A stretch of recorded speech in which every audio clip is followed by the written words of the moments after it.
দার্জিলিং এ তো বিশেষ সেই মানে পাহাড় না, মানে দার্জিলিং ডিস্ট্রিক্টের ভিতরে, হুম, ওইখানে মানে আমাদের ডিস্ট্রিক্ট দার্জিলিংই পড়ে, শিলিগুড়িতে বাড়ি। শিলিগুড়িতে বাড়ি না? হুম হুম হুম, হ্যাঁ। না, আমাদের এদিকে তো বাংলাদেশ থেকে অনেকে যায়, বেড়াইতে যায় দার্জিলিং, হ্যাঁ, শিলিগুড়ি। ঘুরতে আসে তো অনেক, অনেক পর্যটক আছে। আচ্ছা, আপনাদের ওদিকে তো পর্যটন এরিয়া।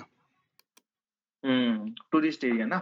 জি, জি, এখন যদি দার্জিলিং এ এবছর আবার মানে বরফ পড়ে, তাহলে আরো বাড়বে টুরিস্ট। জি।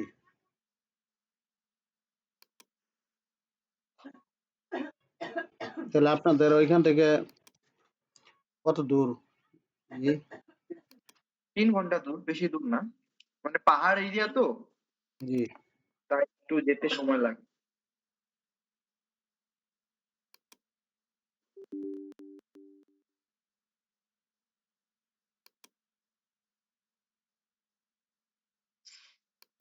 ঘন্টা দেড়েক লাগে না? হ্যাঁ, ওই তো 2-2.5 ঘন্টা লাগে মানে পৌঁছাইতে সেই জায়গায়। ও আচ্ছা, আচ্ছা। তাহলে তো কাছেই। হ্যাঁ যেখানে বরফ পড়ে। হ্যাঁ হ্যাঁ হ্যাঁ। কোথায় রাখছেন? বছরে সিজন থাকে, ঠান্ডার দিনে এই তো আসতেছে। এটাই নাকি? ডিসেম্বর জানুয়ারির মাঝখানে পড়বে। রাখছেন কোথায় এটা ফাইলটা? ওইটা হ্যাঁ, ডকুমেন্টসে কপি করছিলাম এই যে তো। এটা? হ্যাঁ এটা না? এই 28/11। হ্যাঁ হ্যাঁ, এটাই।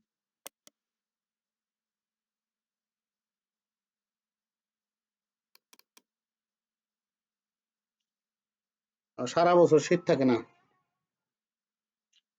সারা বছর শীত সেরকম থাকে না, গরমের সময় তো গরমই থাকে। ও, গরমের মধ্যে গরমই থাকে। তো গরমের দিনে দেখি সবাই আপনার আমাদের এদিক থেকে যায়।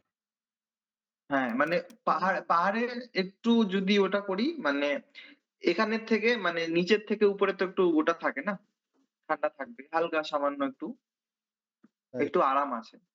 ও, এই আপনার হিমালয়ের কাছাকাছি তাই না? হ্যাঁ হ্যাঁ। এই কারণে আপনার বরফ পড়ে।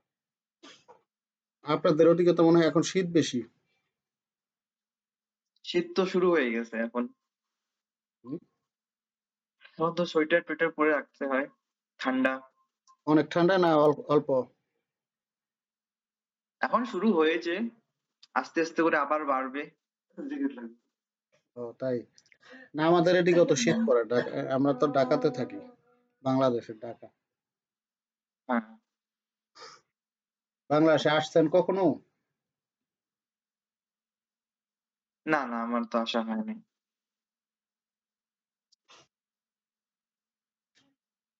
কেউ নেই না আমাদের ওখানে, মানে রিলেটিভ নেই কেউ, রিলেটিভ যাওয়া হয় না। বলতে, হ্যাঁ, আসলে রিলেটিভ থাকলে আসা হয়। আর আমাদের বাংলাদেশের তো অনেকের আপনার রিলেটেড আছে আপনার ইন্ডিয়াতে। ঠিক আছে?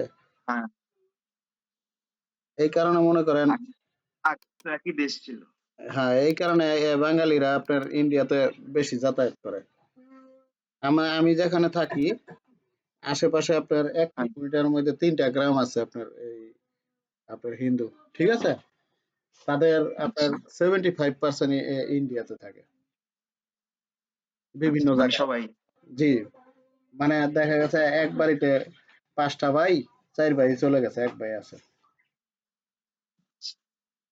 কেউ হয়তোবা আপনার কলিকাতা থাকে, কেউ দক্ষিণ 24 পরগনা, উত্তর 24 পরগনা, কেউ মালদা, কেউ আপনার ওদিকে দার্জিলিং, শিলিগুড়ি, বা এই যে বা পূর্ব পাশে বাংলাদেশের যে আছে, কি বলে এটা, নাম তো আমি ভুলে গেলাম। পূর্ব দিকে যে আছে এদিকে একটু কম থাকে, পশ্চিম দিকে বেশি থাকে বাংলাদেশে। হ্যাঁ, পূর্ব দিকে আপনার ত্রিপুরা আছে, হ্যাঁ, তারপরে আসাম আছে। আসাম, ত্রিপুরা, হ্যাঁ, তারপর দক্ষিণ দিকে হলো মিয়ানমার। ওটা তো ওইদিকে হয়ে গেল, ওটা তো অনেক দূরে হয়ে গেল, মায়ানমার।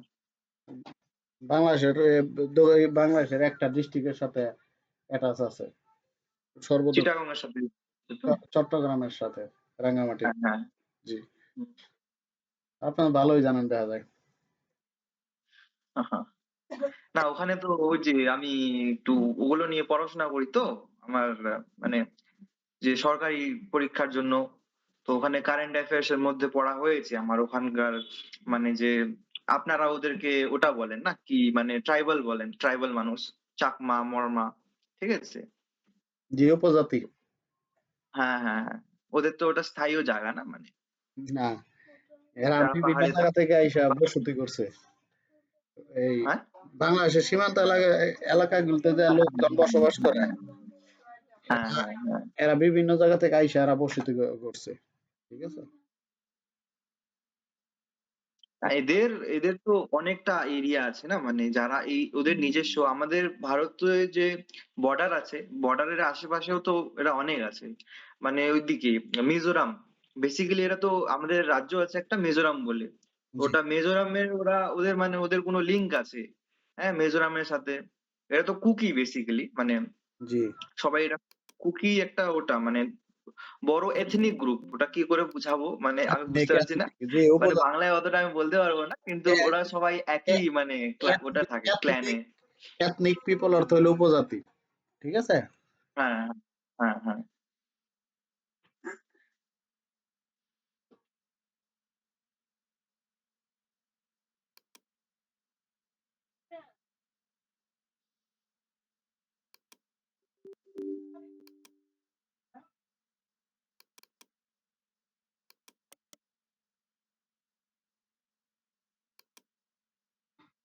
কিসে পড়াশোনা করেন?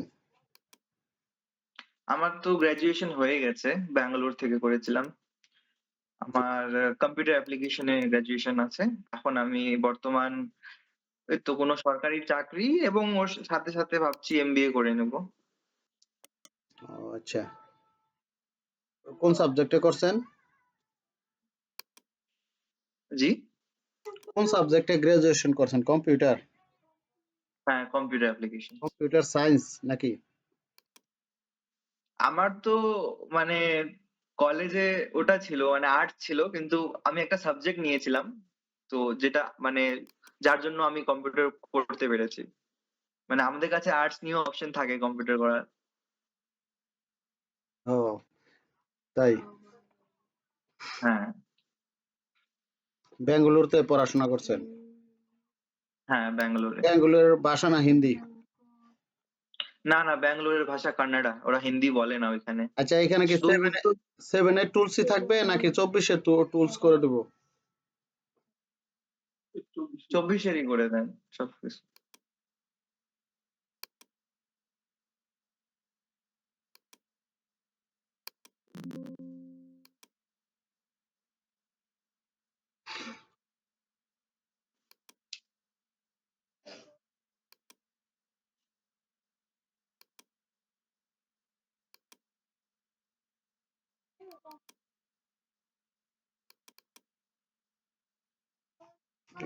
আপনার বেঙ্গালুরুরে পড়াশোনার খরচ কিরকম হয়? প্রায় ধরুন মানে শুধু কোর্স ফি মানে যেটা পড়াশোনার জন্য কলেজে যেটা লেগেছে সেটা 3 লাখের মতন লেগেছে মানে ইন্ডিয়ান রুপিসে আর থাকা খাওয়া সেটা সহ তো আরো 2 লাখ আপনি মানে ওখানে জুড়িয়ে দিন তাহলে 5 লাখের মতো 5-5.5 লাখ টোটাল আসা যাওয়ারও খরচা আছে মানে এইখানে বাসা থেকে আসা যাওয়া করে করছেন? হ্যাঁ মানে ধরে রাখুন মানে আমার বাড়ি তো এইখানে দার্জিলিং ডিস্ট্রিক্টে তো কিন্তু আমি ওখানে কখনো কখনো ফ্লাইটে যেতাম কখনো ট্রেনে চলে যেতাম হ্যাঁ তো সেগুলো মানে যখন ছুটি পেতাম সেমেস্টারের পরে তখন ওগুলোরও খরচা আছে ফ্লাইটে গেলে তো ভালোই দাম লাগে না মানে ধরে রাখুন ফ্লাইটেরই দাম 10 থেকে 14 হাজারের মতন জি, মানে এখান থেকে আমাদের দার্জিলিং ডিস্ট্রিক্টে এয়ারপোর্ট আছে বাগডোগরা এয়ারপোর্ট এখান থেকে ডাইরেক্ট আমাদের ওখানে ব্যাঙ্গালোরে জি। ল্যান্ড হবে প্লেনে না? হ্যাঁ হ্যাঁ কত প্লেনে সময় লাগে? আধা ঘন্টা না বেশি? না না না ওটা ভালোই মানে দূরত্ব অনেক বেশি আছে যার জন্য 3 ঘন্টা 3 ঘন্টা? আমাদের বাংলাদেশ হ্যাঁ থেকে আপনার সৌদি আরব, সিঙ্গাপুর টিঙ্গাপুর 3 ঘন্টায় যাওয়া যায়।